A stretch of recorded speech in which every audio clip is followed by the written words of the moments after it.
what they call the AMIC program, where we're bringing students in business schools across the world to come and have some kind of experience in businesses, in small businesses in Africa. We've done several things. We make donations to the best students in certain disciplines in the universities. In April 2014, Parminder Vir OBE was invited by Tony Elumelu to help structure the Tony Elumelu Entrepreneurship Program. Parminder is an award-winning film and television producer, expert in investments and emerging markets. When I arrived, Mr. Elumelu was thinking that we should give $10,000 as a grant. So one of my first things was also to really change the mindset. Entrepreneurs don't need grants, they need investment. They need to know that you as an investor, an angel investor, a family or a friend are taking a risk with your capital in their enterprise. Yeah? So the word seed capital investment or a non-returnable seed capital investment was introduced. Entrepreneurship is teachable and learnable. I totally believe in that. What sustained me was the phenomenal network that I built. So networks are really, really critical. Information, quality information that's available, which is selected and curated. And also, obviously, funding, yeah, and mentoring. Mentoring is absolutely critical. So I guess I set about, leveraging my own experience as an entrepreneur and as a filmmaker to see how I could transfer those skills to designing the framework for the Tony Elumelu Entrepreneurship Program. And what emerged after 10 months of doing that was the 7 pillars of TEEP. The 7 pillars of TEEP provide a unique system of effective and intensive support for the startup. Having steered the development of a model for Pan-African, multilingual and sustainable program, Mr. Elumelu launched the Tony Elumelu Entrepreneurship Program. He also declared 2015 as the year of African entrepreneurship. My life has come, as I said, in a full circle, because today, the lucky entrepreneur I was at some point will today embark on the journey of giving back to the continent that has given so much to me, and doing it, if I may say so, at an unprecedented level. Through the Elumelu Entrepreneurship Program, I am committing $100 million to support the next generation of African entrepreneurs. The program represents a decade-long commitment to support 10,000 African entrepreneurs and startups. The program is open to entrepreneurs from all 54 African countries. Over the next 10 years, our goal is to generate 1 million jobs through these 10,000 businesses and to help contribute at least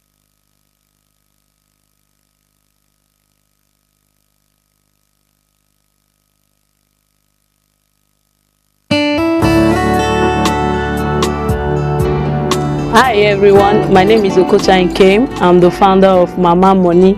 So Mama Money is a social enterprise that empowers poor women in rural and urban slum communities with free vocational and financial skills. Also, we provide access to finance for these poor women. The major challenges I had were getting access to finance to grow our business and also mentorship, and the Tony Elumelu Foundation helped me to achieve this. They gave me a seed grant of $5,000 to grow our business and also provided a mentor in my sector, that is the financial sector. I was given one of the best mentors on the platform, that is the CEO of UBA Capital, Mrs. Oluwatoyin Sane, and through our guidance, we've innovated a lot of things in Mama Money. Joel Chero, a young model farmer from the Mount Elgon slope of Sebei. I am also a Tony Elumelu Fellow, a beneficiary of the 2015 $100 million entrepreneurship program, where I was trained in modern business management. I was connected to mentorship, and I also attended a 2-day boot camp in Lagos, Nigeria, and was seeded to a tune of $5,000 fund idea. The $5,000 was a miracle in my life. I was able to set out the most sought after demonstration garden in Uganda, attracting visitors from all over the country seeking knowledge on best practices in agriculture. My demonstration farm was able to attract His Excellency, the President of the Republic of Uganda, President Yoweri Kaguta Museveni, because of a model that has evolved out of an acre of land, earning up to $30,000 per annum. It has attracted a magnitude of international NGOs that are involved in supporting agriculture ventures among young people to partner with me. Because of the $5,000 from the Tony Elumelu Foundation that started my enterprise, I have secured an MOU with an international NGO worth about $70,000 to put up an entrepreneurship training center to skill youth in agribusiness, and I'm modeling it based on the Tony Elumelu Entrepreneurship Program. Je suis Mathius Lawson, nominé parmi les 1000 meilleurs jeunes entrepreneurs d'Afrique par la Fondation Tony Elumelu en 2015. Notre défi est de nous étendre dans toutes les contrées du Bénin et même au-delà des frontières béninoises avec notre géolocalisation, et à cet effet nous sommes à la recherche d'investisseurs pouvant nous permettre de relever justement ce défi. Je lance ainsi un appel au chairman Tony Elumelu et à tout investisseur qui regarde cette vidéo afin de pouvoir rentrer dans le capital et de contribuer à l'essor de Bénélogie. Pour ce qui est du plus grand point d'apprentissage du programme TEP, je dirais sans hésiter que c'est le management au quotidien. Ça, c'est la chose la plus importante qui nous a été apprise, en tout cas qui m'a été apprise. J'ai continué mon engagement avec la Fondation Tony Elumelu en allant vers des universités de la place, en allant rencontrer aussi des jeunes béninois qui sont dans le besoin, qui sont des porteurs de projets, à s'inscrire massivement pour au programme de la Fondation Tony Elumelu afin de leur donner les mêmes chances que j'ai eues afin qu'ils puissent aussi se lancer dans l'entrepreneuriat africain. My name is Momar Mastal. I'm a TEEP entrepreneur from the Gambia. My company is Tropingo Foods. We're a food processing company based in Gambia. We focus on value addition in the fruit and nut industry. One of the greatest things that I learned from the TEEP program is how to structure my company and how to manage my company well. So a lot of the training that we did was geared towards administrative and entrepreneurship. These are things that if you don't have the right background knowledge in it, you can easily mismanage your company, especially a growing company. Another benefit is the alumni network. The alumni network is vast. There's 1,000 entrepreneurs from every single African country. This is a very valuable network. I stay in contact with a lot of them through the TEEP platform and through our own private messaging. This helps me learn more about different markets. Eventually we want to expand into different African markets, and we've already started the process, and a lot of TEEP entrepreneurs that I met during the journey have been a part of that. That is a great asset for my company, and we look forward to working with more TEEP entrepreneurs. The engagement after the program has been so awesome. I've had the opportunity to be invited to different networking events organized by the Tony Elumelu Foundation. Also, Tony Elumelu is a lender on my platform. Staffs of the Tony Elumelu Entrepreneurship Foundation are lenders on my platform. My mentor, Mrs. Oluwatoyin Sani, has been so supportive. She is a woman that is so busy, but she takes time to listen to me. She takes time to go through things with me. She takes time to advise me. For the new alumni, the Tony Elumelu Foundation program can be a game changer for you if you properly utilize it. The seed grant is for you to invest into your business and not for you to eat it up. You need to be more accountable, you need to be disciplined, and you need to be focused. We need to become little Tony Elumelus in our various communities so that Africa can be liberated from poverty. Be disciplined, be focused. After you receive your grant from Tony Elumelu, invest it wisely and stick to your business plan. The reason I say this is a lot can happen within a year. I was in the same place as you last year, and today my business grew very rapidly because I stuck to the principles that I was taught through the Tony Elumelu Entrepreneurship Program. So I would just like to urge you guys to believe in yourself and be disciplined.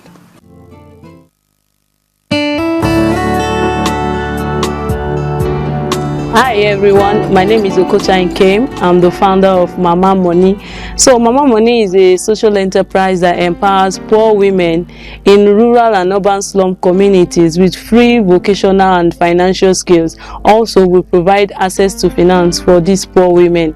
The major challenges I had were getting access to finance to grow our business and also mentorship, and the Tony Elumelu Foundation helped me to achieve this. They gave me a seed grant of $5,000 to grow our business and also provided a mentor in my sector, that is the financial sector.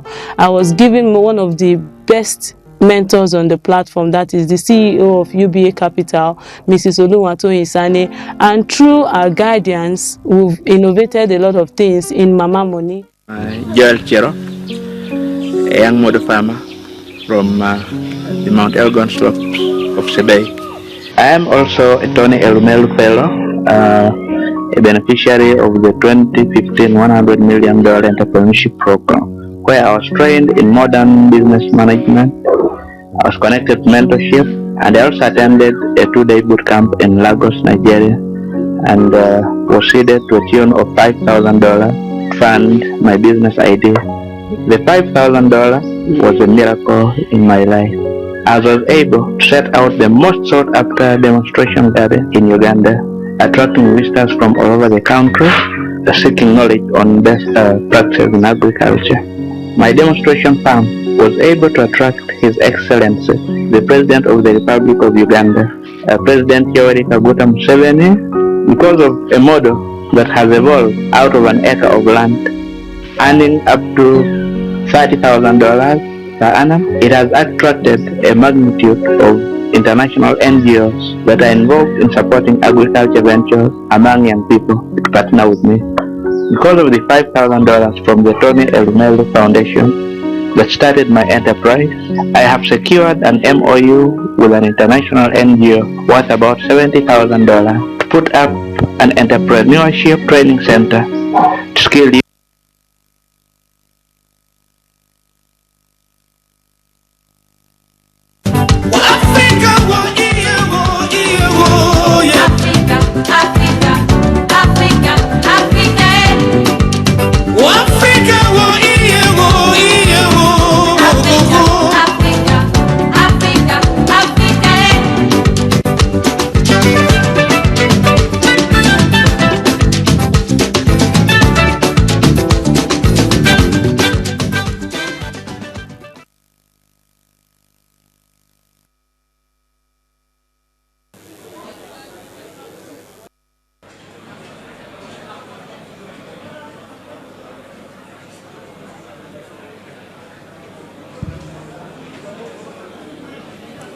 Hello?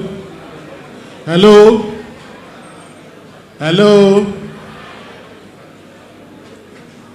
We are behind schedule.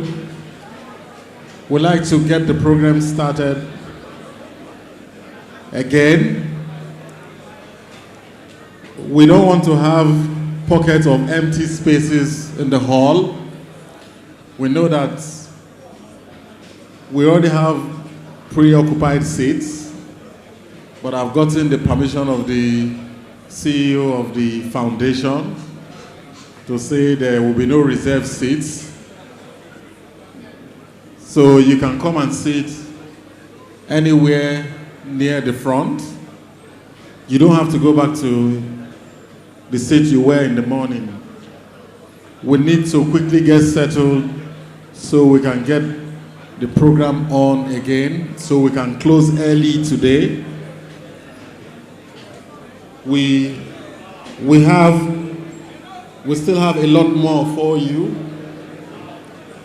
We're going to the next session very shortly, which is about emerging African innovations.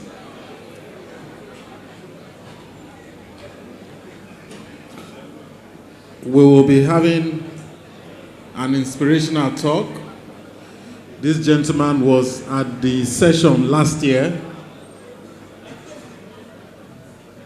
And a number of the beneficiaries for the first edition of the Tony Elumelu Entrepreneurs did learn a lot from him. So he'll be talking to us.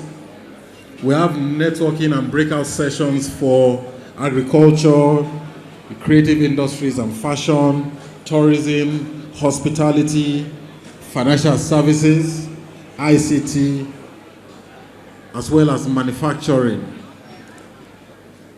We're also going to be looking at how large corporates, how organizations are supporting African entrepreneurs.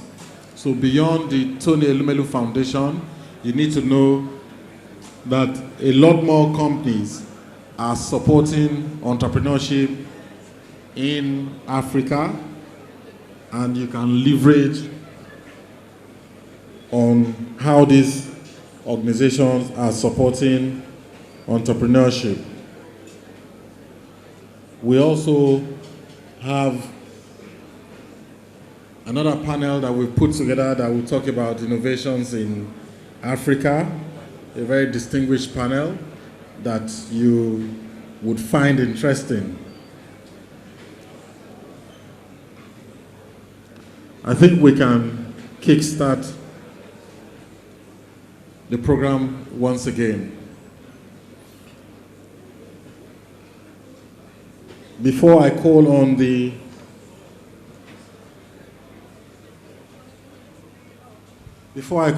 next, or before I introduce the next program on the agenda, let me call on the CEO of the Tony Elumelu Foundation, the number of some important dignitaries who are with us this afternoon that we need to introduce to you. Part of the objective of this forum is for you to be able to network, is for you to be able to talk to these very important dignitaries. Some of them are mentors for the Tony Elumelu Entrepreneurship Program. So some of them you've been talking to virtually. Now you can see them live. I'll hand over the microphone to Parminda. Okay, I'm going to take just 2 seconds. It's really important. There are people that you'll meet on the panel, but there are also people who've invested an extraordinary amount of time, their own capital, to come and experience this amazing gathering of 2016 Tony Elumelu Entrepreneurs. I just want to, for Barbara Simmons, who's just traveled all the way from the United States to stand out, an educationalist. All of those in education, come and find her. Noella, where are you? Noella, glamorous Noella, stand up. Founder of Malaika, and she'll obviously be on the panel. ICT entrepreneur, Yamadou Alexandra from the US. These are people you need to nobble, all right? Yeah, even if they're eating, talking, just go find them and say, can I talk to you? Raphael, co-founder of Jumaya. Go talk to him, retail. Sharif, co-founder of Yaota. Oh, wow, welcome. And Phil, where are you? Phil from GERN. Global, where is he? He's not here, where is he? Oh, there, can you stand up, please? Global Entrepreneurship Research Network. Go talk to him. All the mentors, can you stand up? There's a mentor who's traveled from China to be here. There she is. Thank you, mentors. Entrepreneurs, even if they didn't mentor you, go find them. Thank you.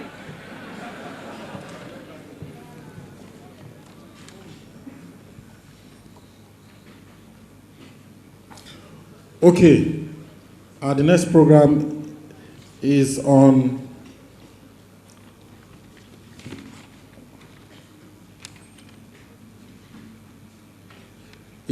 emerging African innovations. We've invited a cross-sectional group of people to talk to us in the next 30 minutes thereabout. We're slightly changing the format of presentation. We're going to be having a TED-style talk format for the next presentations. And I'm going to leave the moderator for the next session to introduce our panelists, as it were. But distinguished ladies and gentlemen, it is my pleasure to call on Ms. Ngozi Edozien, who will be moderating the next session on emerging African innovations. Please come on stage. A round of applause for her. She's the founder and managing director of In Vivo Partners. She called it small. Well, I don't agree with her. It's a very big financial advisory firm. They're also investing, and they're also into strategy consulting. Before she founded In Vivo Partners, she was the managing director of Pfizer Nigeria. She is an expert in strategy, business development, and she's worked with various multinational companies in Europe, in the United States of America, and also in Africa. A round of applause for Ms. Ngozi Edozien.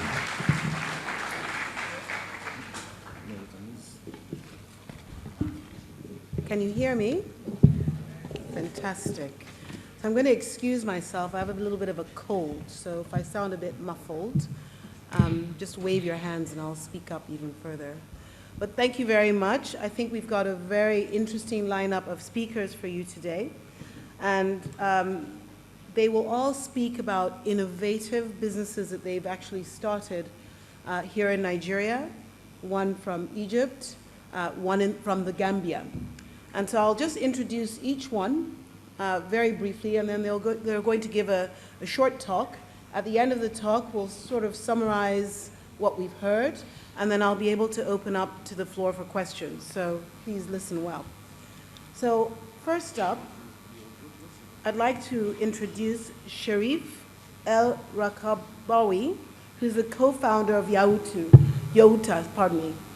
from Egypt. And this is an interesting business. He'll tell you more about it, but it is one that is actually trying to do online comparison shopping. So, Sharif, very happy for you to come up.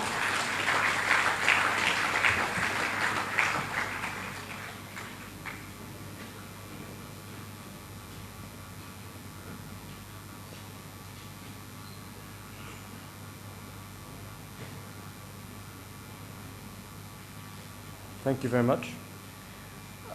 So my name is Sharif. I'm the co-founder of a shopping search engine called Youta. It's an Egyptian platform that consists of a website and mobile application through which shoppers can compare prices of different products online. We've launched mid-2014, so we're a bit more than 2 years old. And last year, we've managed to land a Series A fund from a UAE investor in Abu Dhabi, worth $2.7 million, which is, thank you, which is to date, as far as I know, the biggest Series A in Egypt so far. So how did we manage to do that? Particularly, what we focused on is growth. So year on year, when you look at September 2016, which is a couple of months ago, and compared to the same month in 2015, our growth was 14-fold. So I'm talking about 1,300%. And that's mainly due to a few points that we focused on, which I'm going to mention quite briefly. First of all, we focused on technology. We focus on making the system work automatically, meaning that I do not host any products online that I sell myself. I'm an aggregator, meaning that I get all the product information from different online shops in Egypt and crawl the websites automatically. So I have bots bots similar to the bots that Google have, that visit the sites daily, get the information, and update my database to show to the users. This was very helpful in keeping the data fresh, and it has helped in sustaining the growth because this was very beneficial in getting top results on the Google search engine in terms of ranking, which as an organic traffic is a major factor in fostering growth. So focusing on technologies is the first point. The second point I would like to mention is marketing. Even with the fund we have, we cannot compete with big players in terms of market spend or marketing spend. Some of the key players pour millions of dollars monthly into marketing campaigns. We cannot compete with that. So what we do is we try to innovate in marketing. We try to, with relatively small budgets, focus on marketing methods and target segments of the users that have a high return on investment. So what we do is we're focusing on our Facebook page, which is around has around 500,000 fans so far, and we, thank you. What we do is we try to educate the shoppers and interact with them quite frequently about questions they have or different products, for instance, by using funny cartoons. So we have, in fact, our own cartoon painters, basically, people who we give a specific idea and message, and they translate it into a funny cartoon. And this is working very well, in fact. The third thing I would say is being obsessed with the startup. So as an entrepreneur, you really need to be obsessed with the startup. You don't have a 9-to-5 job, definitely. You have to follow on everything that's happening in your startup, regardless of when it would be, even if it's at midnight on a Saturday, because it's a 24/7 operation. So a user can go online anytime to search for something to buy. So that's the third point. Overall, what I would say, if I may mention a last point, in terms of what I would recommend for aspiring entrepreneurs, you need to take risks. So we took a risk, a big risk. When I started the company, I was working as a management consultant in Booz & Company. I had a very comfortable, I wouldn't say life because it was a lot of work. I would say a very comfortable job, stable job with a 6-figure salary. And I left all of that, put all my money into my current company, and it was a huge risk. It paid off. So this is probably the most important recommendation I would give, that you need to take risk, especially if you're young. Do not go against the flow, because the flow is typically, unfortunately, in Africa and the Middle East, to finish your education, go find a stable job in a multinational, resist that. I would recommend that you would resist that and you would try to pursue opportunity to start your own company. Even if you fail, that's actually good. Failure is not bad, failure is good. You're going to try it again and again until you gain more experience and learn from your faults and make it to a success. Thank you.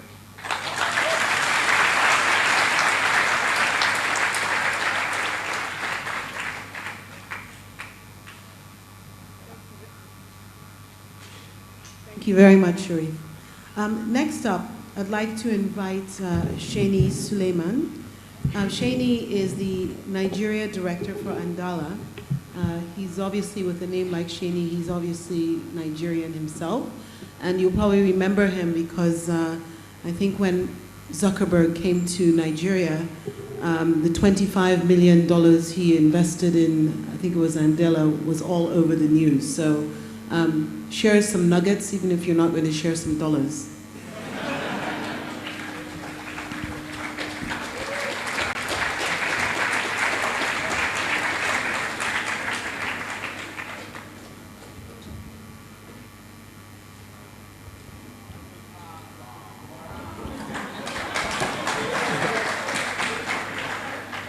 Okay, good afternoon, everyone. It's an honor to be here in front of you. I'm slightly nervous because I see a few more gray hairs than what I have. So please, for those of you that are looking at me as a young chap, hopefully I have a word or two of wisdom I can share with you from my experiences. So let me quickly talk about Andela first, and then I wanted to leave with maybe 3 takeaways that I believe every entrepreneur should sort of, and every business leader really should go with. So Andela is a fairly small startup today. We basically represent what we think should be the genesis of a new generation of Africans, right? So we believe that brilliance is evenly distributed around the world, but opportunity is not. And so there are many people around the world who are equally competent, equally driven, equally capable, but by virtue of their circumstances, where they're born, where they live, and the environment they're in, they're not able to reach their full potential. So our mission is to basically take those people and expose them to the right environments to become that. Today we have almost 250 developers across Lagos and Nairobi. They are mostly working on projects for leading companies around the world, Microsoft, Google, a few very, very innovative startups. Some are still in Series A, Series B phase, and some have been bought by bigger companies.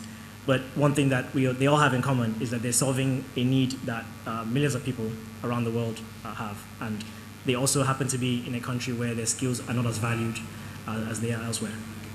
So how do we do this? We go out and find very smart people. We put them through a very rigorous recruitment process. And then when they finally make it into Andela, we spend about 5 or 6 months helping to build them up into world-class software developers. And then we have a bunch of partners that we work with around the world who have roles that they've been trying to fill for 5 months, 6 months. They can't find the right people, they can't find the right skill. They didn't think Africa would ever be a place to find such people. And now we're dazzling people around the world with the talent we have. We're not Yahoo people anymore, right? So how does all of this work, right? I think that there are 3 big things that I've noticed. In my experience, I've worked within software, outside of software, big company, small company. I've started businesses from scratch, and then I've also helped to grow and advise companies. There are 3 things I've learned that are extremely important, which I think today, from my experience in Nigeria, I don't think, we talk about them a lot, but I don't think we practice them. And they're all around leadership, right? I think we have a leadership crisis in our country today, and it's not being solved. So we believe that we can help with that, and I think everyone here can. The first one is around building for a purpose. So no show of hands, but just let's take a second to think. How many people here have a business or an organization whose mission statement is extremely clear to them? Where if you asked every employee, what is this company's purpose? They would tell you the same thing. So statistics show that 40% of employees around the world have no idea what their company's mission statement is. Right? So they go to work every day, but they have no idea why they're there. On the flip side, when you look at companies whose employees do know their mission statement, they have a 30% higher performance on average than their peers. So if it's so clear that having a mission is important, why don't we do it? It's not very obvious. And I think one thing that we've learned is the biggest driver of success for Andela is the fact that everybody at Andela knows our single purpose. It is to create the future leaders of Africa. And every single decision we make helps to drive that home.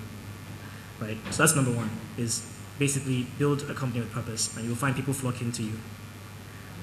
The second is around hiring a team that is fit for purpose and hiring people who are passionate about the jobs they're applying for.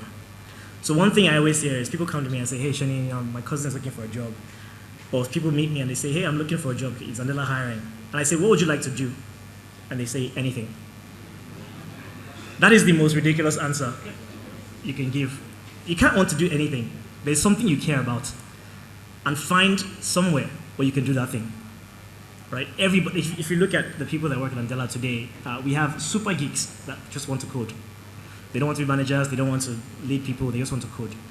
We have people whose dream and passion is to build amazing products. We have people who actually want to lead. We have people who want to do operations. And we try to specify, we try to be very specific about the roles we hire for so that we can evaluate people properly. So our interview process is one of the most rigorous I've seen. It's one of the most challenging I've seen. I heard someone say, yes, maybe you applied. But it's deliberately so, because each time you bring a new person into your team, you're basically changing the course of your company, right? So imagine putting Messi or Ronaldo as goalkeeper or defender. They'll either leave or they won't perform. So we think it's important to find people who are mission aligned. They believe in your cause, and then put them in the right place. So the other day I went to a corporate office here in VI, here at VI, and I got to the reception, and the receptionist was giving me a major attitude. And I realized she probably doesn't want to be there. And they probably never asked her if she deeply cared about that job.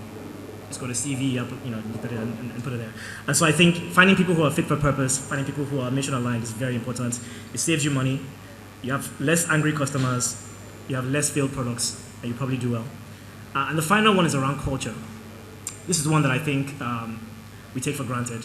So most people I know in Nigeria, they hate their jobs, right? They just go in every day, pays the bills,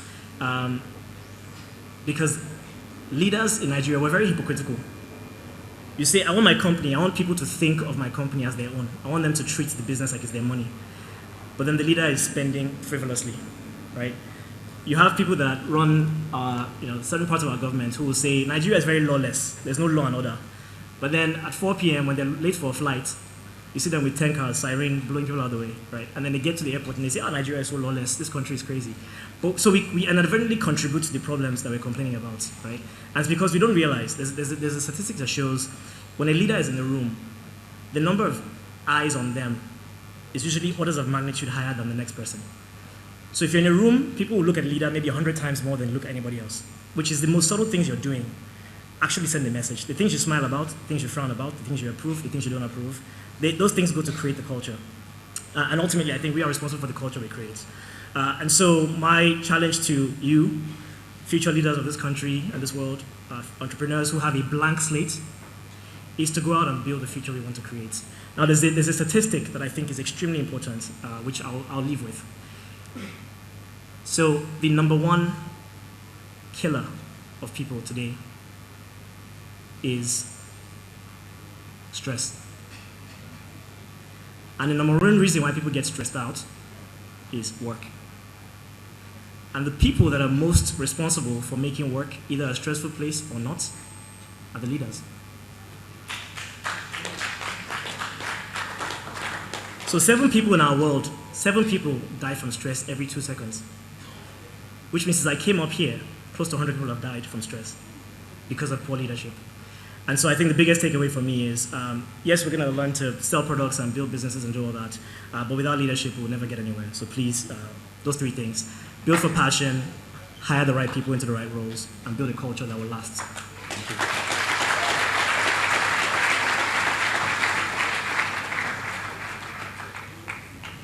Well, we didn't get dollars, but we got nuggets. Thank you, Shani. The third speaker that we have, Raphael Afiado. Raphael is, like many of you, a serial entrepreneur. I first met Raphael as co-founder of Jumia. He is now co-founder of an MD of one of Nigeria's largest logistics and retail supermarket businesses. So I think he will have quite a lot to share because I know many of you are serial entrepreneurs, and most entrepreneurs, before they reach success, have reached many failures. So please give him a round of applause.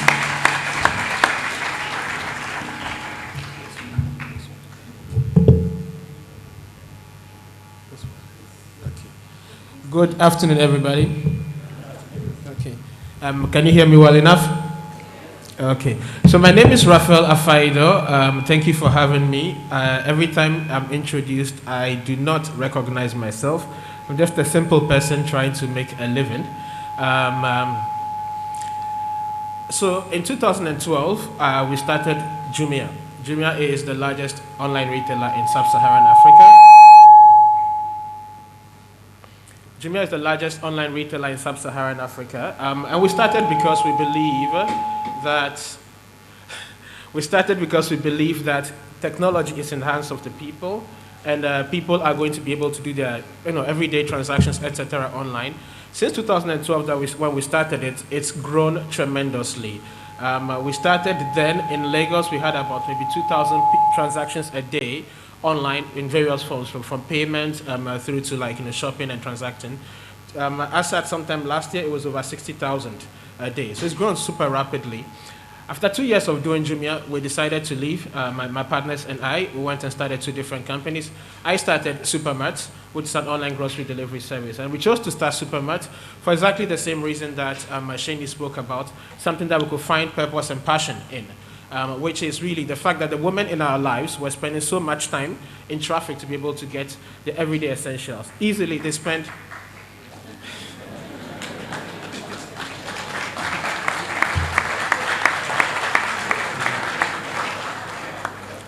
Easily, they spend 6 hours a week to just buy groceries and everyday essentials for their house. So from going stuck in traffic to get to a supermarket, they find some of the items, they go to another supermarket before they find the rest. And if you're in a place like Nigeria, they have to go to the local market to be able to find the everyday other items that you eat. So a typical Nigerian meal will consist of things like snails, pomo, shaki, etc. Names that you've not heard of, which are not exactly being sold in the traditional retail outlets. We thought we could aggregate all of these to be able to get and deliver to people some. And we've been at it for the last 2.5 years, and it's been going well.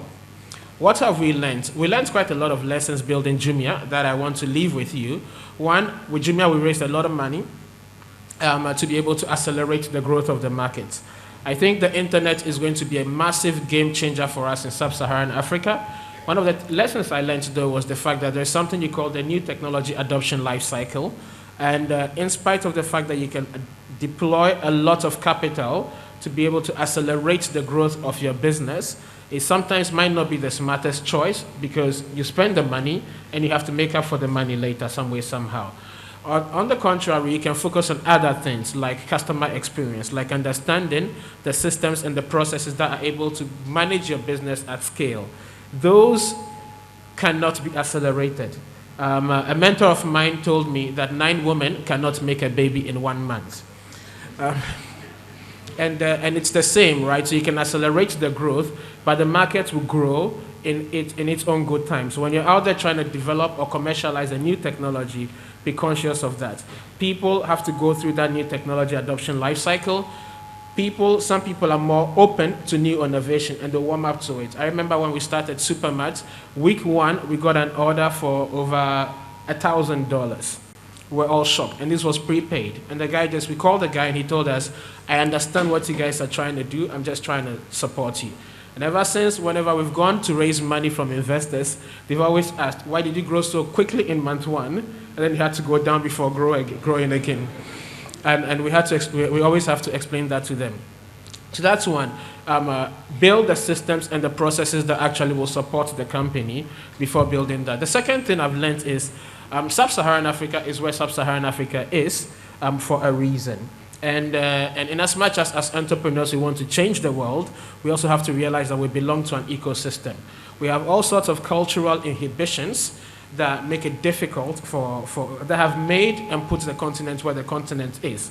So you find yourself having to build a culture that sometimes is not exactly in tune with the culture around you. So basic things like arriving on time.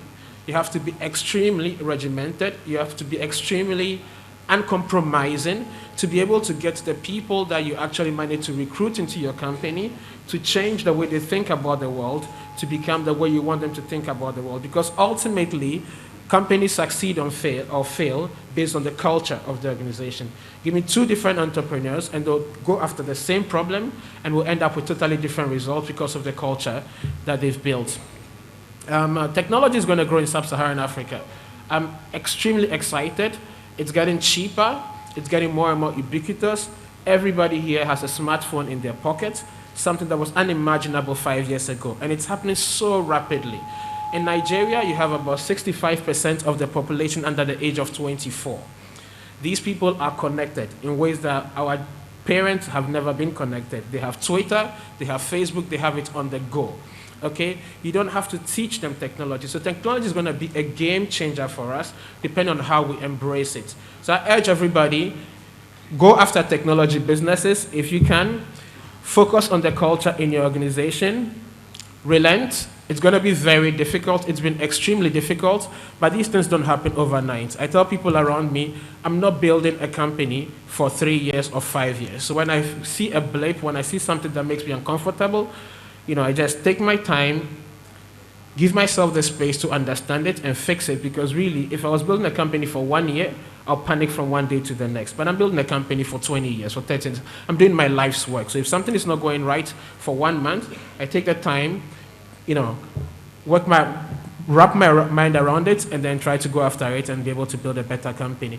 For those of you in Nigeria, I'll leave you with one thing. We've created a coupon code called Elumelu, or Tony, or both, that you can use on superma.ng, and you get 3,000 naira off, and you can test out.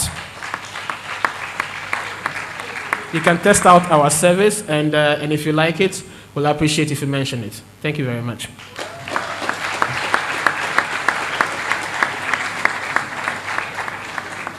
Raphael, thank you very much. And our last speaker is Momar Tal, and Momar is one of your own, in that he was one of the winners of this these sessions, I believe it was last year. And Momar comes from Senegal, the Gambia. They separated from Senegal years ago and never came back, and have been independent well before and will be well after. So pardon that error. He's from the Gambia, and he is an entrepreneur that has focused on food processing.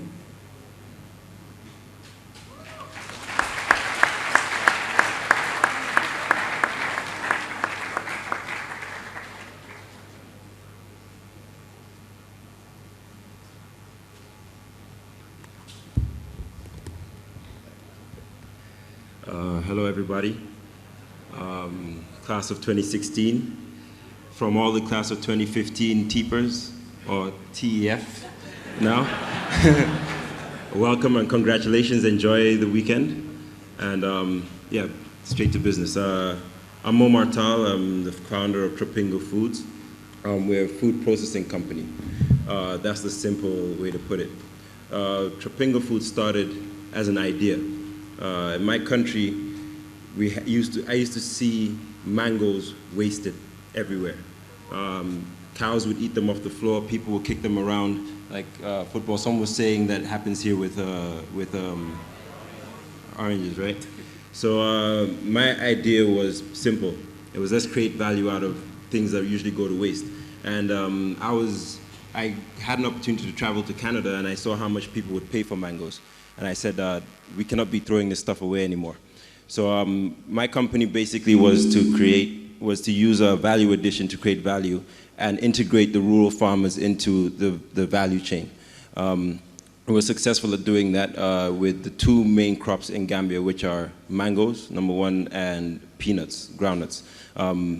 So we created a system called RISE. RISE is rural integration strategy. Basically getting farmers, smallholder farmers, and commercial farms to start supplying our company, where we would buy everything at market price, add value to it, and export it. And we've been very successful at that. Before we joined the Tony Elumelu Foundation, we had a turnover of $20,000, $30,000, and we saved a lot of money. We took the money that we had from Tony Elumelu, and we invested wisely, and today we did $1.6 million last year, and we're on track. Thank you. And we're on track to do $2 million plus this year, so we're growing rapidly. I say that to say this. Last year, this time, I was sitting somewhere around here, and all I had was a dream, and when I heard all the speakers up here, I was like, you know what? I'm going to make something of myself. I'm going to do what I can to get my business off the ground and be disciplined at it. And today, here I am talking to you. So a lot can happen in a year, right?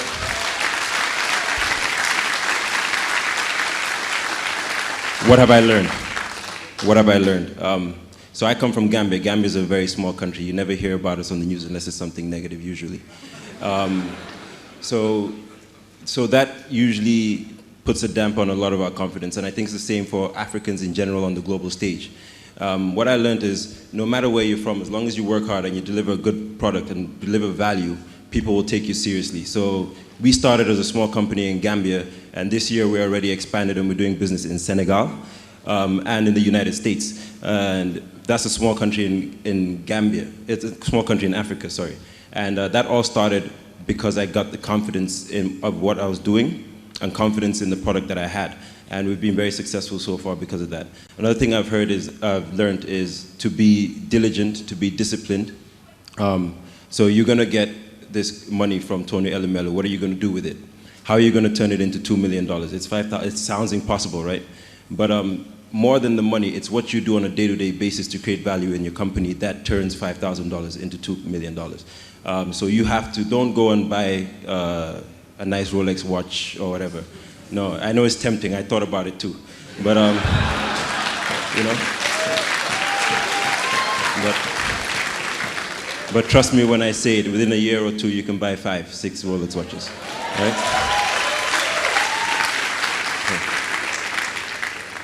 And the third and final thing that I just want to leave with you guys before I sit down is when you're building your company, make sure you build it with a sense of purpose. I didn't build my company to make money. I love making money. Money is a beautiful thing, but the reason I got into it was because I saw a problem that I wanted to solve. And I wanted to make sure as many people in my community benefit from my company as possible, because I was tired of seeing foreign companies coming and exploiting us for the valuable resources that we have. So we made it very important to create, point to create employment. We employ 140 people seasonally and 20 full-time. 80 of them are female. And we uplift these people by training them, mentoring them, doing a lot more things that go over and beyond my job because it's my responsibility now. So in my country, I'm seen as a success story where, even though I feel like I have a long way to go, but if I don't start emulating what I believe in as a leader and uplifting people around me, then all of that goes to waste. I can't be the only beneficiary of what is happening around my company. So I want you guys to also try and affect as many people in your communities outside of your job role. And that's the last thing I want to leave you guys with. Thank you very much.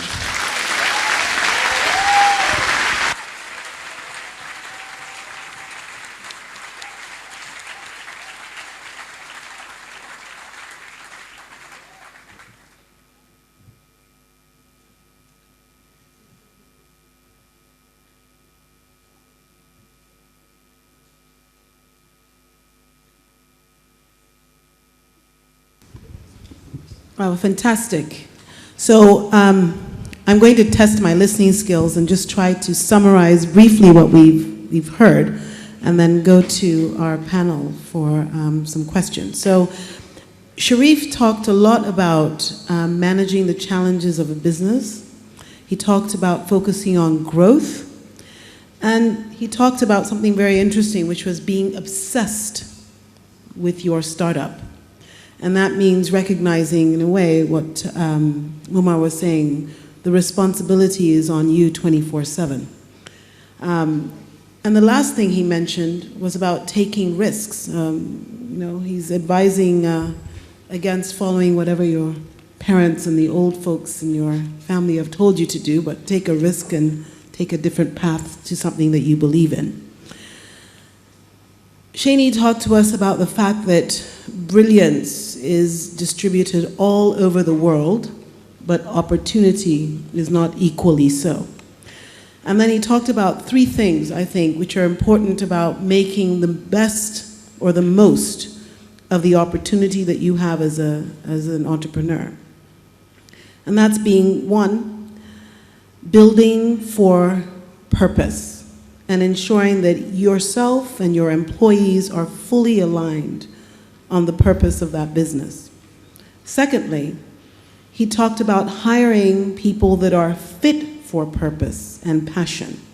And it's true, oftentimes when you're an entrepreneur, you're starting something, everybody in your family wants you to employ the long-lost cousin, your friends, and so forth, and you have to resist that and hire people that are fit for purpose and have the passion to follow your own company purpose. And lastly, he talked about culture and building the culture that you need. Now, these three things I think were important to him because if I recollect, he talked about the fact that the number one killer in the world is stress. And if those three things aren't working, you will probably be stressed. And then I wouldn't like to think about what may happen thereafter. The third speaker, Raphael, talked to us about what he'd done at Jumia and what he's done to now build Supermart NG. And I think the first lesson that he wanted to, or the first message he wanted to leave folks with, was his message about focusing on the fact that the internet is a possible growth game changer in our markets, and to follow these businesses, but to also recognize that there's a fact of reality in our environment, and that is very, very slow adoption. He talked about building systems and processes that actually support fully what your company is doing. And so when you're investing, to really focus on investing in those areas. And lastly, he talked about building the right ecosystem around your business. And that ecosystem is a large word, but what he meant was making sure that you have the culture and you build a business that actually, with a culture that supports your overall objective and building a long and enduring institution. He told us that he doesn't want to be doing this for 10, 20, 30 years, but I presume that if he has the right people, is not stressed, he may actually be building an institution that's around for 50, 60, 70. And then our last speaker talked to us a lot about really seeing an opportunity in just the environment around you and seeing the opportunity that existed with mangoes that go to waste and recognizing that those mangoes had extraordinary export potential and wanted to create that value and take advantage of that value. He left us with a few things. One is he was a winner here last year and he invested that money wisely. And secondly, investing wisely, I think, was a lot about the discipline, the diligence that he had in developing his business. He talked about the fact that no matter where you are, at the end of the day, if you have a great product that brings value, that people will be interested in acquiring that product.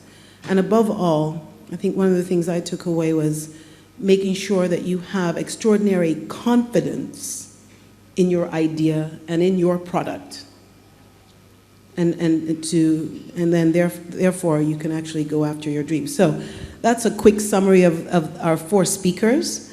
I'm going to open up to questions, but before I move to you, I have one of my own.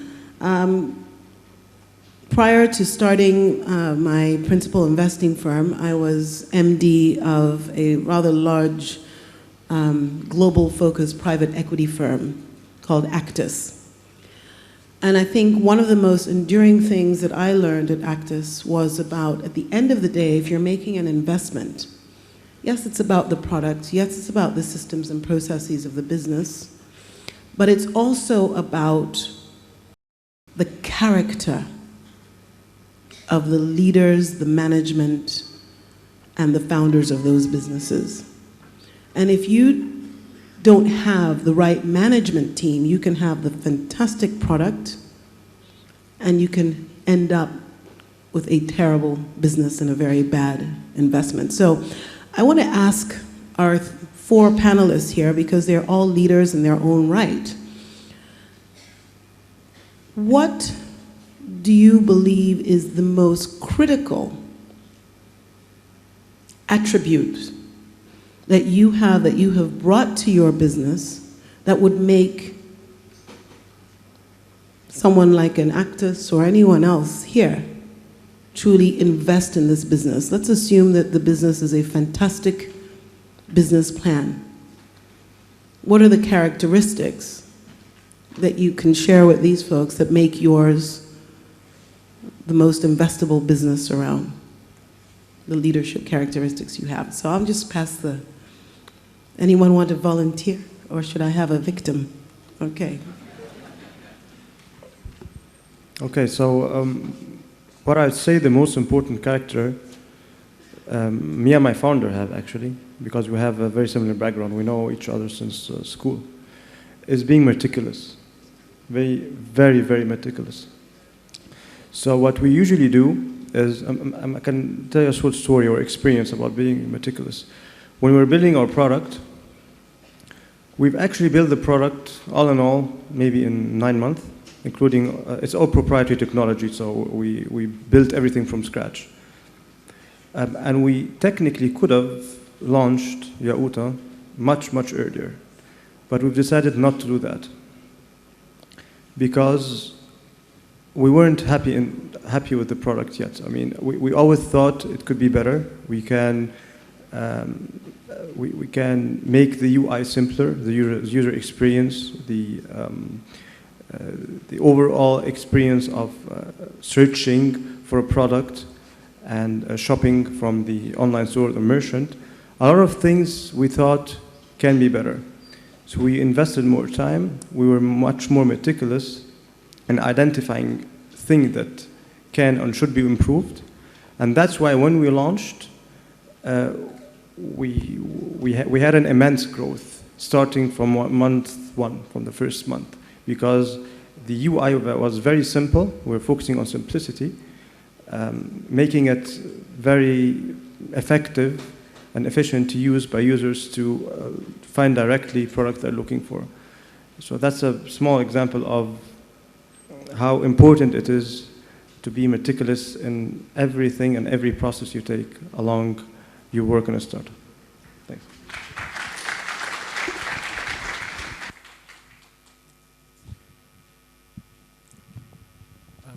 So I would say we've focused a lot on being a business.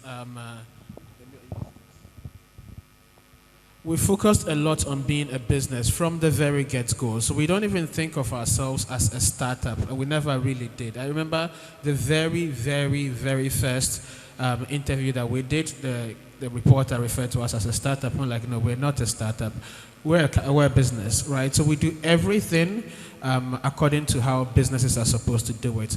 Proper financial records, doing things like paying employee taxes. When we managed to put ourselves in the position where the company was big enough, moving to things like, health and medical, HMO, they call it, health insurance for employees, etc. I think once you start thinking of yourself as a small business, you make a lot of choices that constrain your business almost to be a small business. When you think of yourself as a small, big business, which is where you're ultimately going, you're thinking constantly about everything that you need to do to be able to be where you need to be ultimately, and putting them in place today.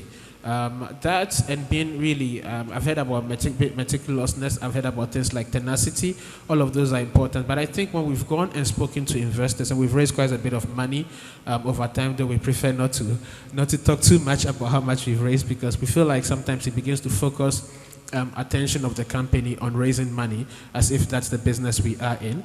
We have raised money quite a bit, but I think when we've spoken to investors, what they've liked about us is the fact that they see a business that is really running like a proper business should, and not, a small startup cutting corners. I guess my background and my partner's background also feeds into that. Both of us worked in a corporate for quite a bit before coming, and we both of us co-founded Jumia also before, starting Supermart. So all of that feeds into our background. But being a structured business from day one is important. I think that's important too because of the nature of our service. Delivering groceries, different items for different customers across the entire city, 7 days a week. You need proper structure that people actually follow. Otherwise, things will just go bad.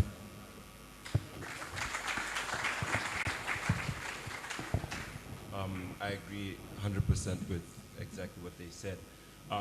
For us, it's two things. I don't know if you can hear me. One thing is that I'm incredibly cheap, so I cut costs wherever I can if it adds value to the business. So I'll give you an example. Because I'm extremely cheap, it's forced me to become innovative, and it's been to the benefit of my company. So we live in Africa. One of the biggest problems that we have is electricity, for example. So being cheap and not having electricity you would think that doesn't go together because you have to spend more money to have energy, right? But for me, what I found was I'm creating this, I have so much waste from my peanut business, and I need a lot of energy for my groundnut business. So what we did was we did a lot of research, and we were innovative enough to find a solution where we started using our peanut waste, which is the shell, as to create the heat source that powers the machines that process the generators, right? So this cheapness has saved me from buying a generator, a crazy electricity cost, and everyone who comes, they love it because it's also very green. So being cheap is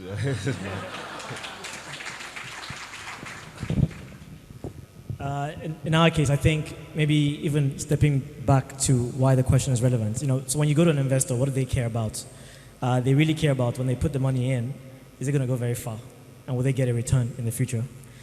So for me, I think at Andela, one of the biggest priorities for us, beyond the founders, beyond the management team, is can we find people that are fit for purpose? Most of the best ideas at Andela have actually not come from the executive team. They've come from people that we've hired who have had very genius ideas. I mean, like the idea you're talking about, we have the equivalent of things like that we didn't think about, but someone else that we hired did. And I think one of the things we're most proud of is there's a problem that human beings haven't solved today, right? And that problem is a problem of matching. So the divorce rate in many countries is over 50% because we're actually quite terrible at matching, right? Matching two people together, right? We're terrible at matching. The unemployment rate is very high. Most companies have retention issues, and in some places it gets beyond 50%. And again, you hire someone you think they're the best fit for your company, and then they end up not being. Or you date someone and then you get married, you think this person is the person I'll be with forever, and actually more than half the time that's false. So one of the things we're most proud of is we're building the most innovative tool for being able to understand knowledge. So how do you figure out whether someone knows something? And therefore, how do you make sure that when you say this person is the right person for this thing, that is true 90% of the time, not 5% of the time? And that idea came from someone that was not a founder of Andela and was not one of the executive team members. It's from someone that's a genius, but by far, later downstream. So we are 100% confident, myself and everyone else on the Andela team, our ability to find people that are extremely smart, that are smarter than us, and our ability to motivate them to come and work at Andela is absolutely the most important thing for us.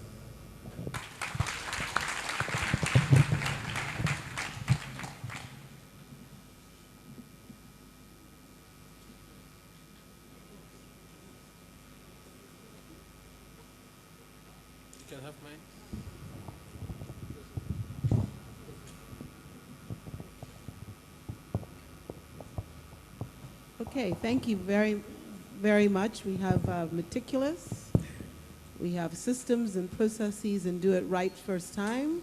We have cheap and innovative. And really being a good leader and motivating your teams to do the best and finding the right people. So I'd like to open it up to the floor. I see 2 microphones here and many hands going up. So what I'm going to ask you to do is if you can, please just sort of move yourselves towards the 2 microphones. This gentleman here has been raising his hand very, very high, right there. Yes, not you, the one next to you. Yes, yes. So please do give your name, where you're from, and ask your question, and let us know who you're directing your question to.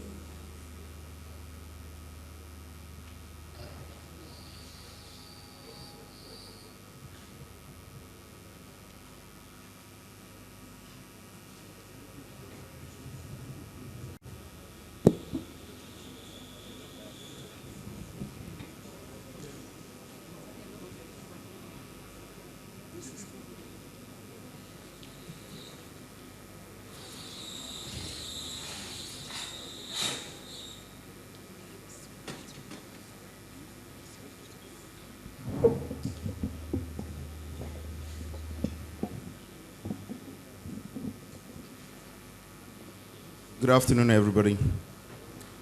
I want to first of all thank the organizers of the program for this awesome event. It's awesome.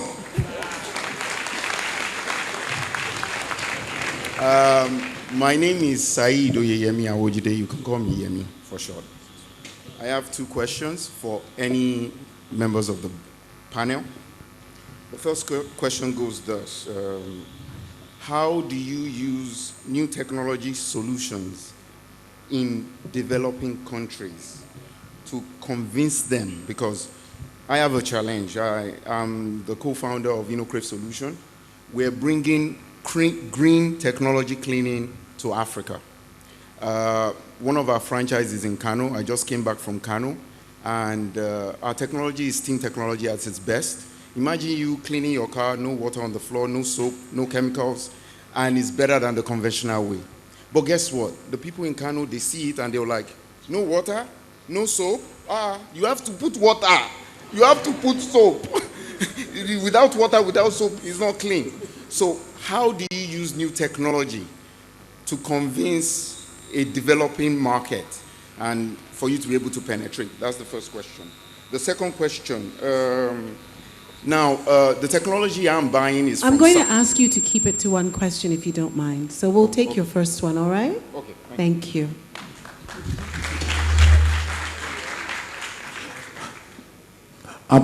And please don't put on the microphones on the tables. The only microphones that we'll use for questions would be 3 microphones, one at that end, the second one, and then there's a third one here. So let's get a response to the first question. And clearly there are 2 of you that are very much in this, 3 of you in the technology area. So just in fairness, I'll skip on this one because I think they probably have better answers than I do. So. I think you don't force new technology down people's throats. I tried to touch on it in my short presentation. There is what you call the new technology adoption life cycle. There are different people who are prone at different points in time to the new technology that you're bringing to the market. In my case, grocery shopping invariably is a new technology, right? Some people see online grocery shopping and immediately warm up to it. In some cases, it will be women in the house. In some cases, it will be men. It will be whatnot. But they're really more prone to that particular new, and it's always particular, very specific. So what you're supposed to do is to identify those people and go after them. And then after, we call those ones the innovators. They're ready. I mean, they just want somebody to bring the solution to market. And it was the same one we did Jumia.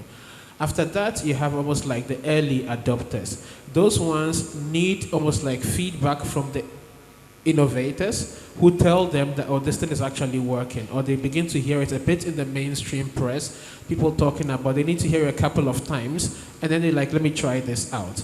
Again, you can try to zone in a bit by trying to identify how they'll look like.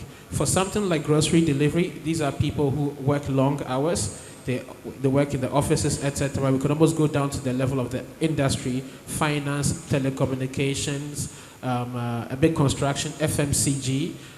So we identify these industries and we go directly to them. So you won't see supermarkets, for example, doing billboard ads. We spend a lot of our time talking to banks, talking to the companies, the HR organizations, to tell the people in the organization that we can help them save time.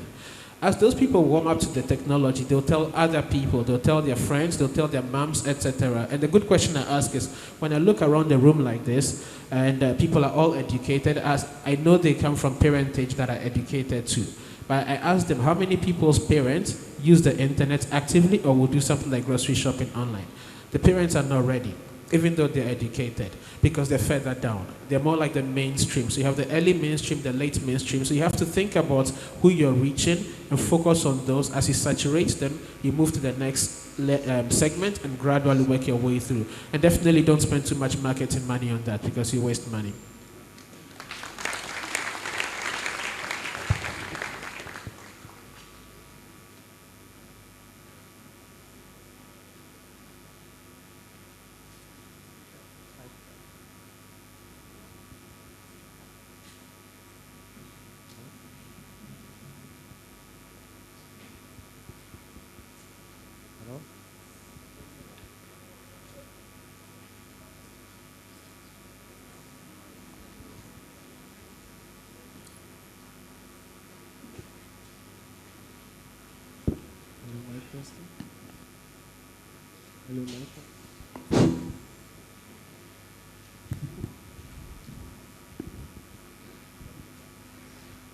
I think in my case it's a bit simpler because we're an internet company. So what we're doing is we're basically piggybacking on the growth of the number of internet users that we have in Egypt and in Africa in general.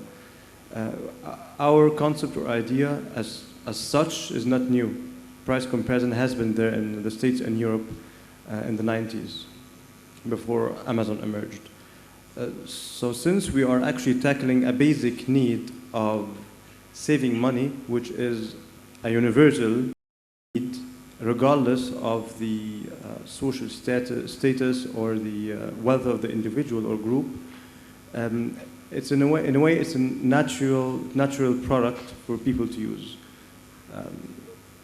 I think this is an advantage of internet companies in general versus companies that tackle very innovative models that differ extremely or immensely or substantially from existing systems or ways of doing things. But at the end of the day, this was just luck.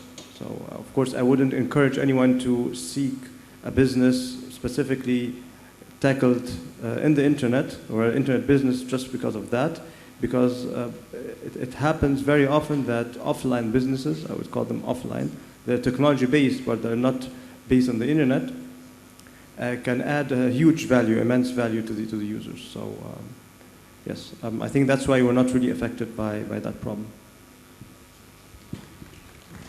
Thank you. So let's go to this side of the room. Okay. Good afternoon. My name is Ifeanyi Emene. The name of my company is Counselor University. We offer and we help companies grow their productivity by offering them world-class technology-driven training wherever they are in Africa, even if they lack access to internet. Now, what we've been trying to do was investors, some people have been coming to us, they like what we do, they suggested some changes we need to make, which we are working on. But what I want to understand is, assuming you want to bring in investors, want to bring in maybe co-founders, what are the things you consider in giving out shares? So that maybe before you move from seed investment to round A, round B, round C, you don't end up giving out all your capital, all your shares, and owning less than 10% of, maybe it might look so big, but as it's getting bigger, you find out you don't own so much. So what are the things you consider in giving out shares so that when you bring investors along the line, you know, you still have a sizable chunk of the business belonging to you? Thank you. Very good question. Let me go first to Momar on that one. How have you managed that situation? So, in my case, we haven't raised any investment. We grew organically. But from my experience and learning from people who are a lot smarter than me, I think when you're looking for partners and you're looking for investors, look at what they're bringing to the table. Apart from the money, it's very easy to say that we want someone to invest because we need so much money, but try and find a strategic partnership. Try and find someone who already has, let's say, a network of, you saying you're in, it's a university business, sir? Yeah, so somebody who's already in that field who can add value. Maybe there's something that you need to spend money on, but they already have that infrastructure. So maybe that could be a way to trade off and not give up too much of your money by giving, buying into your company. So look at innovative ways that you can partner with someone that doesn't only have to do with the money. That's what I think. I'll go to Shani on this one, and then I'll actually have a word also from Raphael. I understand, Sharif, you've actually invested your own funds fully, and so you haven't raised any additional capital, or you've done one additional round. Okay. So at Andela, we've raised Series B. In total, from C to Series B, we've raised about $37 million total. The number one thing is, most of the investors in Andela today, they have a mission statement that is very much aligned with ours. And so in the investment world, I mean, first of all, when you look at an investor, if an investor has your long-term interest at heart, they typically don't want most of your business. Because what will happen is there's a point in time where the entrepreneur looks around and says, well, what's in it for me? And if it doesn't feel like it's big enough, they start to lose motivation. So the smartest investors actually don't want to take your business over. And I think Nigeria is one of the few places I've seen where investors are okay asking for 80% of someone's business, right? Like for some crazy amount, some small amount of money. It doesn't make any sense because ultimately that's why people always try to go around their own businesses and create side businesses because there's not enough in it for them. So the number one thing I would say look for is kind of like how we say look for people that are aligned with your mission as employees. Look for investors who are aligned. Investors who want to see the thing you're creating happen in the world. They'll usually want you to go as far as possible. And right now, folks like the Chan Zuckerberg Initiative, Mark Zuckerberg and his wife, folks like Spark Capital, who invested in Facebook when there were only 8 people. Those are people that believe that there should be software developers representing every society in the world. And so when they invest in Andela, they're really investing in building that thing, which they can't do themselves. So they're usually very generous.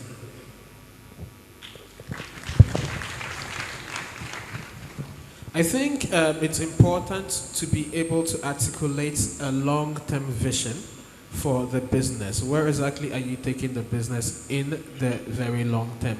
And when you're able to articulate that, you're able to now bring it down to milestones from where you are to when you get there, and then try to almost have an idea of what you need from one milestone to the next one. And you're literally trying to raise money to get from here to the next point. Because you know where you're going and you know the steps in the way there, you now know how much of your company you can give away now, you can afford to give away then, etc. And in order to be able to get to the destination, still owning a significant part that makes you stay motivated in the business. That's one. And then the second one is you're supposed to also have an idea of the value, the valuation of your business, right? So there are other metrics that you can use. Look at other people that have raised money in the line of business, how big they were, etc. I comb the internet till I find revenue numbers or proxies to be able to use. And what you're trying to do is just raise enough money to be able to take you from where you are to the next point. Because what happens is if you give away too much of your company too early, later on it hurts. So you want to really just try to understand where you're taking the business over time. Try to be as frugal as possible so you don't have to raise money, but when you do, just raise as much as you can. And I can tell you about some of the things that you can do to be frugal. My company, for example, we don't do cash on delivery. And everybody says, you need to do cash on delivery to be able to grow, but I'll tell you 2 secrets about cash on delivery. One is you change the cash flow cycle to go against you. What makes you have to go buy inventory, take it to the customer, and hope that you find the customer and collect money. You're almost like in a negative cash cycle. So as you grow, you need more money. We flipped that on its head and said we're going to focus on good service delivery and insist that our customers have to pay upfront.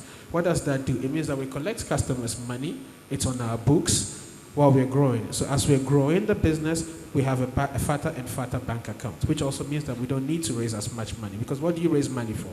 You raise money to be able to pay the bills, immediate bills that you have. So long as you have money sitting there, you don't need investor money. Right? So smart choices like this can take you very far, and the rest is just making sure you focus on delivering a good product. If you do that, you can ask people to pay upfront. Thank you very much. I will just say on that question, as an investor, one of the things I find with a lot of young entrepreneurs, they sort of either fall on 2 sides. One, people who undervalue their businesses, but there are a significant number of entrepreneurs who tend to overvalue the business and the sweat that they've put in.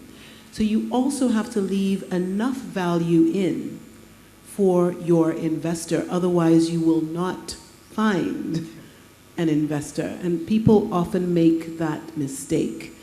Your investors, particularly if you're in a Series A round, they're not only bringing money, but oftentimes they're actually bringing experience and value that can help take you further than where you would go on your own. So you've got to compensate them sufficiently for that risk and the value that they're also bringing. And a lot of entrepreneurs tend not to do that.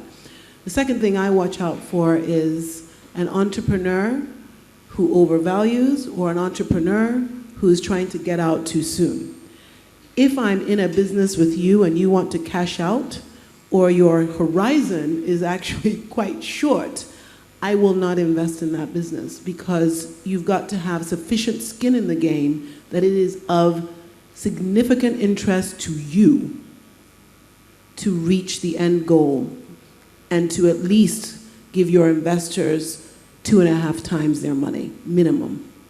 So that's just a thought. I'm going to move back to this side of the room, all the way over here to the other side of the room. And I think we'll probably have, after this question, time for only 2 more. I'd really appreciate if you could direct your question to someone. Okay? So please go ahead. Hello. My question is directed to Shani, Andela, and it's like a request. I am Akinike Michael Uluwatubiloba, founder and team lead of Young Protege Leadership Foundation. We have innovated the first African leadership paperboard game, and it's amazing. We were a non-profit sourcing for partnerships, sourcing for people to give us finances, but we were not getting finances. So we eventually stumbled on this innovation that puts what we actually want to drive at, teach leadership to kids and young people, and we have a board game that teaches leadership, and we have amazing feedback from people who play it. We have sold about 2,005 copies, meaning that 4 kids can play at a time. 10,000 people are getting basic leadership skills or values from our game. So, but we haven't been able, the markets, the chain, haven't been flowing because like we have a customer today and the customer is not coming back, blah, blah, blah. So every one of you have talked about leveraging on technology. So I want you in Andela with me, partner together to modify our game into a software application that will help us reach at least 1 million children in Africa, so that we can build the Africa that we want.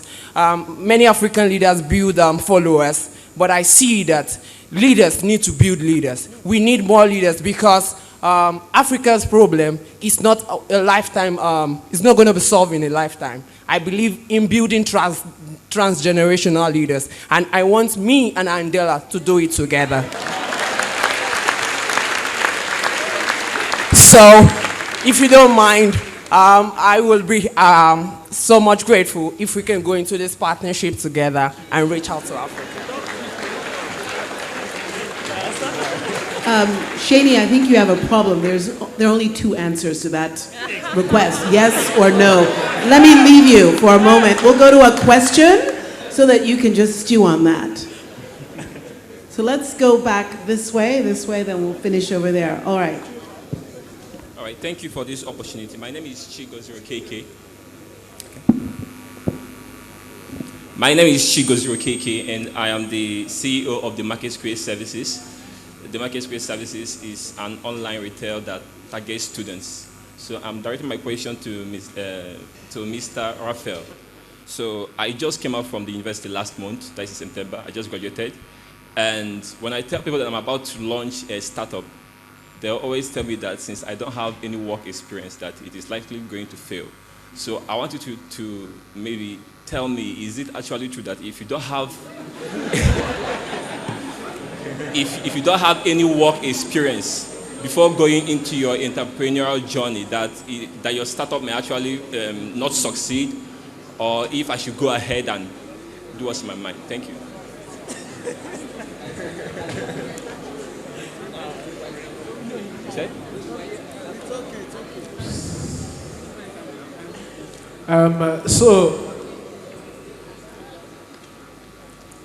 Look, small companies have a very, very high mortality rate, no matter your level of education. There's a chance that it will fail, but that should not deter you from trying. I think more important is you get a ton of experience, even if your company fails, from actually having run a campaign. You learn a lot across, but from markets and whatnot. I can't even imagine being able to learn so much working for a traditional organization, maybe apart from working for another startup. So there's value in actually, if you're already at the point where you want to go in there, there's value in going in there. But I normally do advise that people get some experience before actually jumping in. And it doesn't really matter what kind of experience. You can go do some banking somewhere, you can do consulting, you can join an FMCG campaign that teaches you marketing, operations, whatever. But getting experience, a startup is also very valuable. Getting real life experience is very helpful. Because when you go and talk to people later on, how professional you are makes a difference. I've found myself introducing people to maybe an organization where they wanted to do business, and just basic emailing and the professionalism, setting up a meeting, showing up for the meeting. It's lacking, and I'm like, you're not going to keep this business if this is how you are. So working for somebody is actually not as bad as it's made to look. Actually, even working in a salaried job, it's not bad. I think we find something where we actually can add value and we go hard after it. But again, if you are at the point where you want to start, but know that there is a lot that you don't know that you need to learn. So you have to find the right kind of community and learn as much as you can from your professional friends. And also find partners who are smarter than you in other things. My partner today, my partner in Jumia and I, you could not think of people who are more different, right? He's much stronger in some things than I am, and some other things are much stronger, and we complement each other.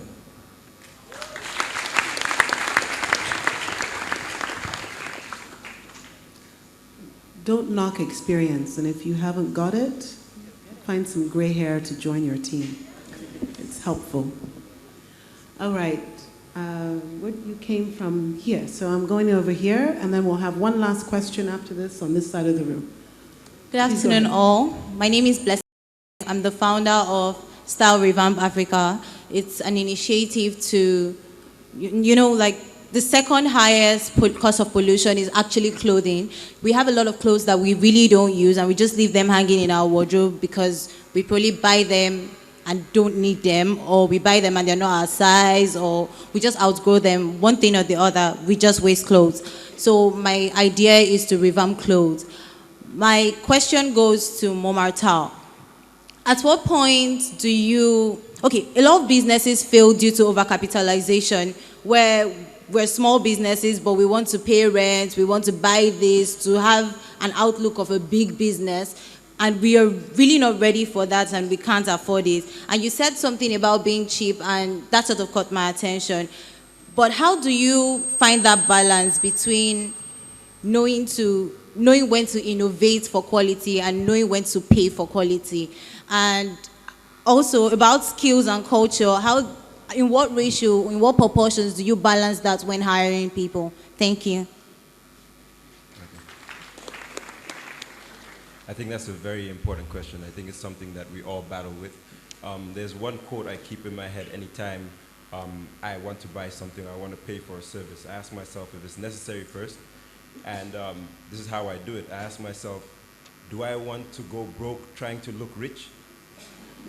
So if you're going to invest in something in your business, are you investing in a big storefront because your company needs it, or you just want to feel like you have the presence? When I started my business, like I told you before the Tony Elumelu money, I started with what I had. I said, this is what I have, this is what I need to do.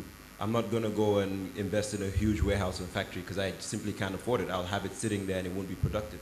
What I'm going to do is I'm going to take this, let's say $10, and I'm going to buy $5 worth of this, and I'm going to turn it to 15. Start there. Start from the basic minimum, and that's what an entrepreneur is. It's the best of what you have. If you have that mentality, no matter how big your company grows or how much money you're looking to make, you won't have this fear or this conflict of overspending, because you always spend on what is necessary. And I think that's one of the most important things. To your second question, which is about skills. When I'm hiring staff, one of the major problems I do have is getting the right, especially with, we just opened a new mango factory, and getting the right skills on board has been very difficult in my country, and it's something I'm still struggling with now. But I think you've spoken a lot more about hiring, and I think that you would be the best person to answer that question. But for me, I just look for people who are motivated, who believe in the vision of the company, who have the ability. So I test a lot of my staff without them knowing it.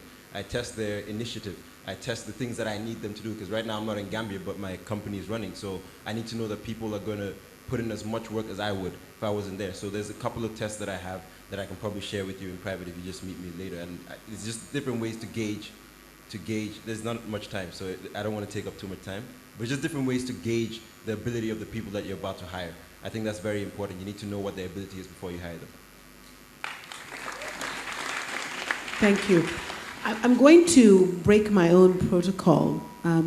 We have some friends from other countries, and I know Nigerians always like to dominate. So I just want to see, do we have some friends from another market who'd like to ask a question? I understand there's some friends from DRC who would like to ask a question. Please come forward. And then I see another little timid hand here. So why don't you stand over there?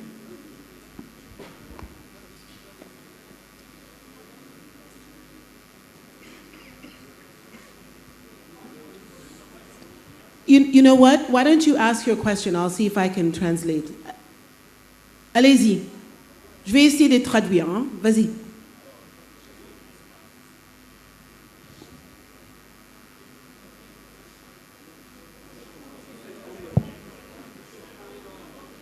Je vous entends pas. Hein?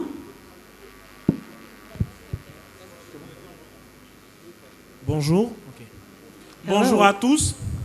Je me nomme Didier Oulé, je viens de la Côte d'Ivoire. My name is Didier Oulé. I'm coming from Ivory Coast. Nous travaillons dans la formation ou dans l'initiation aux gestes de premier secours. We are actually helping into first safety. Voilà. This is what we do in our company, first safety. Aujourd'hui, s'il y a une chose que tout le monde aime, ce sont leurs enfants. And today, there's something that everybody actually likes. We all like children. We all love them. Que vous soyez un homme, une femme, pauvre ou riche, vous aimez tous vos enfants. Be it a man or a woman, if you are poor, either if you are rich, we all love children. Vous êtes prêts à faire d'énormes sacrifices pour vos enfants. And you're ready to make the sacrifices for these children. Il est question pour nous d'initier vos enfants ou ceux qui ont la protection de vos enfants aux gestes de premier secours. So what we are really trying to do is to raise this awareness with the people who are taking care of your children so they can actually have the first aid gestures that are necessary to take care of your children. On s'est rendu compte que dans notre pays, personne ne maîtrise les gestes de premier secours. And we actually realized that in our country, no one masters the skill. Nous avons décidé d'aller dans des établissements privés pour donner des cours d'initiation aux gestes de premier secours aux enfants et au personnel enseignant. So we decided to go into all the private schools in our country and to make sure that people understand the first aid gestures, actually everything that has to be done HSC-wise, just in case children need anything. Tu vas poser la question? Ok. Mais on a un problème. Les enfants ne comprennent pas le même langage que les grandes personnes. Now we have a problem is that the children do not understand the same language as the adults. Ils veulent un langage imagé, en images. They want a language which is easy to understand, so images, cartoons. Voilà pourquoi l'intervention de M. Saïd a attiré mon attention, parce que c'est ça ma préoccupation. And this is what I'm specifically concerned about. This is what your intervention actually speaks to me. You spoke about the images and the cartoons you are using. C'est-à-dire comment apprendre à travers les images, à travers des dessins imagés, les gestes de premier secours aux enfants. How can we actually teach that to the children, not just to the adults, to use those images, those cartoons, in order for them to understand the language we are trying to teach them? Voilà, donc je veux qu'il m'explique son process, comment est-ce qu'il a contacté les développeurs, comment est-ce que ça s'est passé au fait, parce que c'est ça mon souci, comment rendre imagé mon message. This is my priority. I want to understand, how did you contact the developers in order to achieve that? Where did you start to get the result that you got?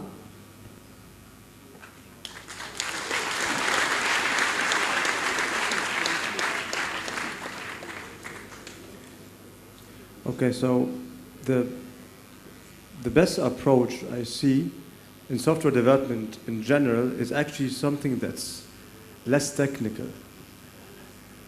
Will you translate one to one, or? Okay. It starts with a very non-technical approach. The first thing you need to think about is the user interface, meaning that what would the children see? Do not think about the technicalities, do not think about the developers, do not think about which code you're going to write or which programming language you're going to use. Don't even think about which developers you're going to get on board before you know exactly what the user interface looks like. Meaning, in your case, what the children are going to see, what the end product is going to look like. You need to make a design of that, and with very simple tools. This could be even PowerPoint or any kind of image processor. Once you have that, this exercise is very important because it makes you think and improve what the end product is going to look like, or how the end product is going to look like. And that's the most important thing. So before starting to contact developers or think about anything technical, sit down with yourself and others and get, of course, the feedback of others as well, especially children, test it on children, and draw and design how the product looks like or should look like. And then any experienced developer can translate your requirements or your design into workable code. That's actually their job. You wouldn't need to care about how to do it. It's your job. Their job is to get a design and translate this design into a software package and an application. That's how I would tackle the problem. Thank you very much. I'm feeling horribly guilty because time is actually up. So I'm not able to take any more questions. Perhaps you can catch up with the speakers. Actually, I have a quite short question. Sorry? I have a short question.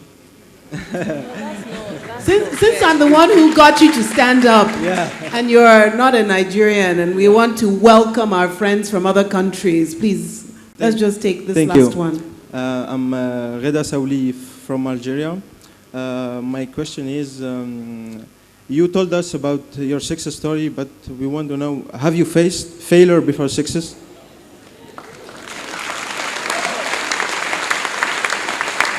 Was worth the question. Where do you want to start? All of them. Okay, so we're going to do this in speed round. Each person, you have 45 seconds. Go. Absolutely, yes. I fail every single day. Even now, literally. One of the biggest ones is a couple of years ago, I started this online magazine that was meant to help a lot of my peers to get answers to questions that we all have.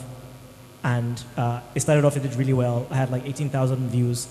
And then I was trying to build a team then. I didn't really understand anything about building a team. And I kept doing it myself. And 6 months later, we had no traffic whatsoever. I made all the noise about it. So massive failure up until now. I'm still trying to revive it. It's not working. Yeah, I think failure is just a part of the process. I fail all the time. So when I started Tropingo Foods, the first capital I got, like you said, the FF&F, your friends, fools, and family. People gave me money to do the business, and I didn't know anything about the business. I was just very hard-headed, and I went in there and I lost every single cent. And I thought that the world was over, because you always have that fear in your head that, when you fail, how you're going to face people. And a few weeks passed by, and I looked around. I'm like, listen, I'm still alive, And like my mom always says, but did you die? And I didn't. So I didn't die, and I decided to make sure that I learned from my failures. The failure taught me the business. The failure taught me what not to do, and I used that to get really good at business. Yeah, I know it will sound a bit cliche, but I also fail all the time. I think it comes with the territory. I personally am in a bit of a reality distorted field where I don't really remember much the failures because I don't dwell too much on them. I just see them as part and parcel of the process.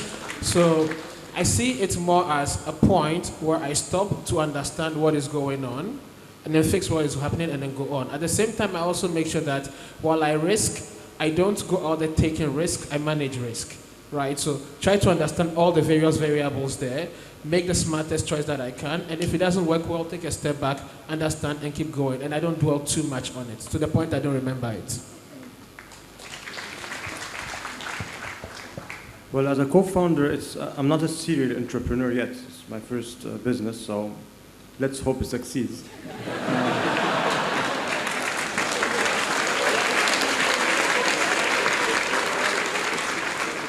But at a personal level, after I finished my studies, it was around 2009, it was the downturn, the economic crisis, and I literally made more than 150 applications.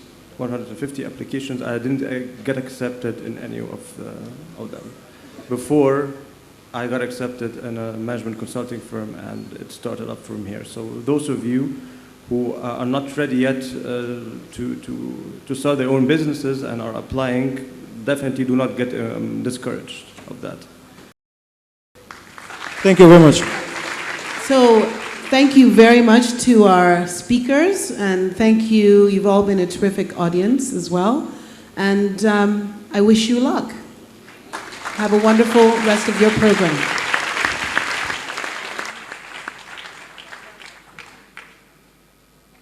Ngozi, thank you very much. I think Ngozi deserves a very big round of applause.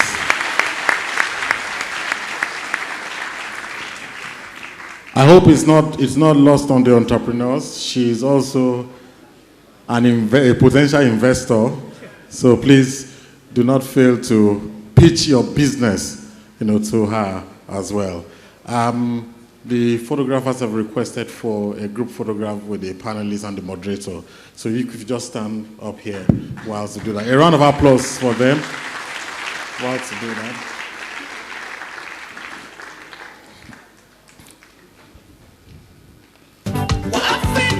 Okay, it's time for lunch. We're going to break for lunch now. I understand that lunch is served. We are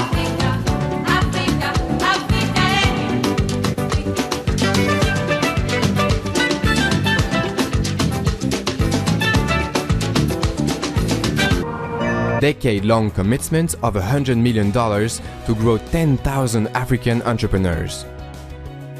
1,000 were selected from 20,000 who applied from 52 African countries.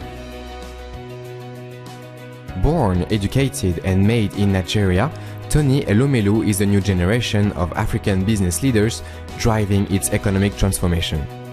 Businessman, investor, entrepreneur, philanthropist and avowed Afri-capitalist, he holds the Nigeria National Honors